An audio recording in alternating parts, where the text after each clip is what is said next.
Hey guys! So, dim the lights, maybe wrap yourself in a blanket, and let's take one of those quiet, late-night strolls through history. Tonight, instead of battles or plagues, we're drifting into the strange silence of people who, well, simply vanished. No dramatic exit, no credits rolling, just gone.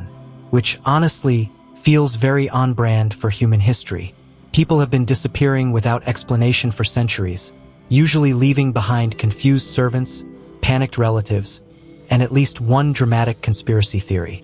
So, let's glide back to the 15th century to the Tower of London, which, in case you're new here, was basically medieval England's multipurpose nightmare Airbnb. You could be imprisoned there, executed there, or, if you were really lucky, just misplaced there. The most famous case?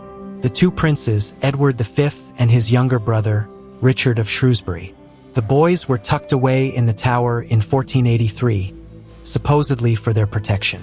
Which is already suspicious, because don't worry, we'll lock you up in a fortress with armed guards, doesn't scream safety. Their uncle, Richard, Duke of Gloucester, was put in charge of them. He was protecting them while conveniently also declaring himself king. And, surprise, surprise, the boys disappeared.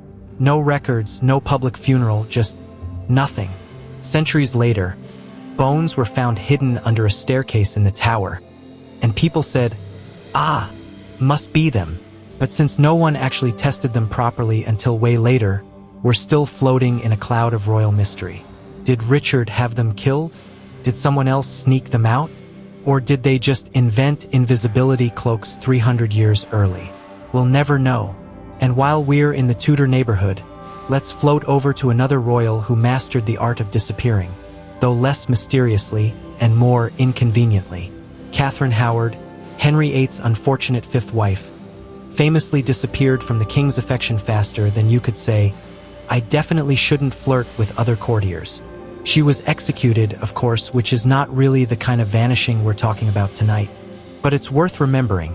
If you were within shouting distance of the Tudor family tree, odds were good you'd vanish one way or another, usually headfirst.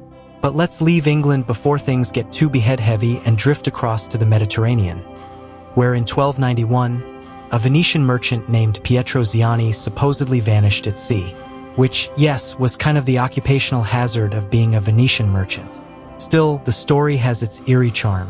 He supposedly took a ship loaded with treasure and just sailed into oblivion, never to be heard from again. Now, either the man was the medieval Houdini of debt evasion, or the sea simply claimed another life. Venice, of course, responded with dignity by inventing about 50 contradictory rumors. Pirates, storms, secret island retirements. Pick your bedtime story. Speaking of ships, we can't sail past without mentioning the Mary Celeste. You've probably heard of it, the ghost ship discovered in 1872, floating in the Atlantic with its cargo intact, meals left half-eaten, and not a soul on board.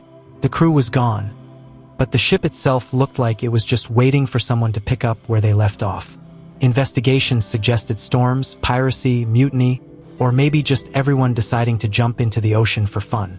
None of which are especially comforting theories. To this day, the Mary Celeste is the poster child of unsolved maritime mysteries, or, as sailors probably called it, Tuesday. Now, if ghost ships feel a little too cliché, let's ground ourselves back on land with a case that's both royal and awkward.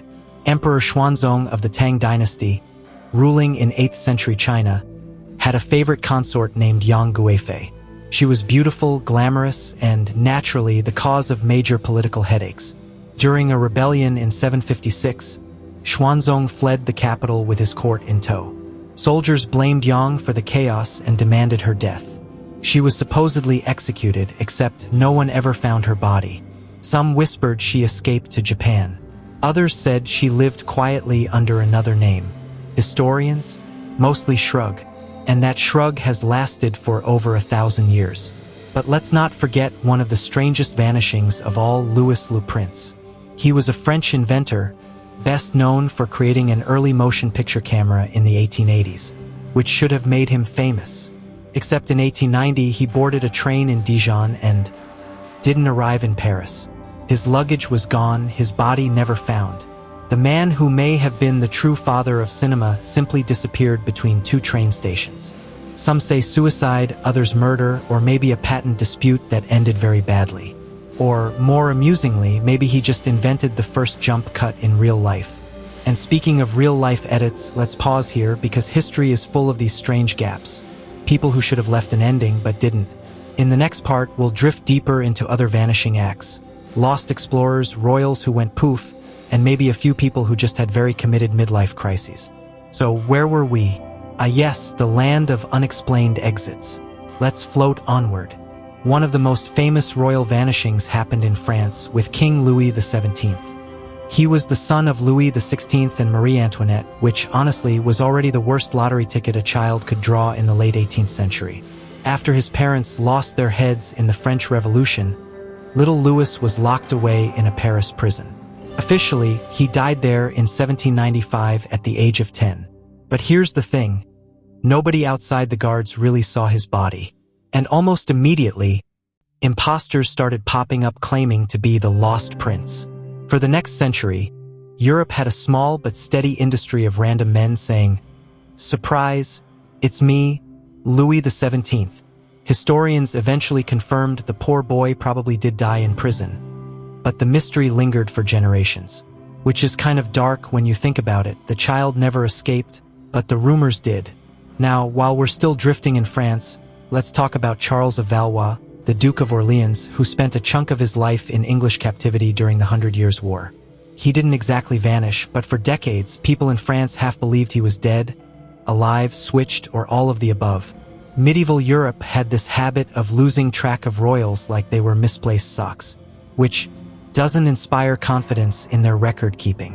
But let's move into more modern times, with perhaps the single most famous aviation mystery, Amelia Earhart. You knew this one was coming. In 1937, she set out to fly around the world. Instead, she vanished over the Pacific with her navigator, Fred Noonan.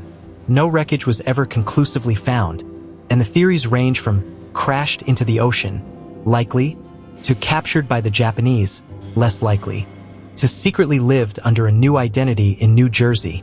Okay, sure, Earhart has become the queen of disappearance myths, a reminder that even in the 20th century, the world could still swallow people whole.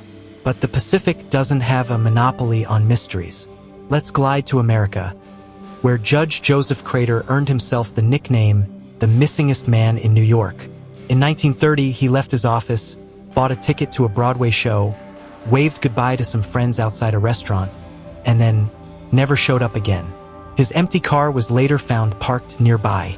His wife was left with a lot of questions, and New Yorkers were left with one of the most famous disappearances in U.S. history.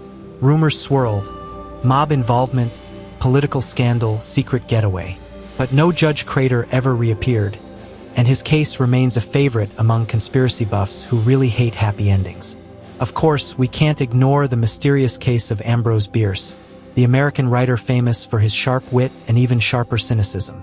In 1913, at the age of 71, Bierce announced he was traveling to Mexico to observe the revolution. His last known letter said something like, "Goodbye, if you hear of me again, it will be as a ghost," which, yes, sounds exactly like him. After that, no one knows what became of him. Did he die in battle? Was he executed? Or did he just decide to live out his final years under a different name? In true Bierce fashion, he left the world with a one-liner and a giant question mark. And then, there's the case of the Roanoke colony, the entire English settlement in North America that simply evaporated. In 1587, about 100 colonists were left on Roanoke Island. 3 years later, supply ships arrived to check in, only to find the place deserted. The only clue was the word Croton, carved into a post. Was it a message? A clue? Or just some bored settler carving random graffiti before skipping town? Historians have speculated everything from assimilation into local tribes to mass starvation or even relocation. But to this day, the lost colony lives up to its name. And because history loves irony, let's end with someone who may have actually solved the problem of being forgotten, only by becoming unsolved. The case of D.B. Cooper. In 1971, He hijacked a plane in the US, demanded ransom money, and then parachuted out somewhere over Washington state. He was never seen again. The FBI searched for decades. Theories spread like wildfire. A few bundles of the ransom money even turned up buried in sand along a riverbank. But no trace of Cooper himself. Did he die in the jump? Did he live quietly in the suburbs, mowing his lawn while watching news stories about himself? We'll never know. He's basically history's ultimate Irish goodbye. And that, I think, is the strange comfort of these stories. For every battle, every coronation, every tedious treaty negotiation, there are moments where people just slip out of the record. No fanfare, no closure. Just a lingering absence that historians keep poking at century after century. So tonight, as you drift off, remember, the past is full of endings that never quite ended.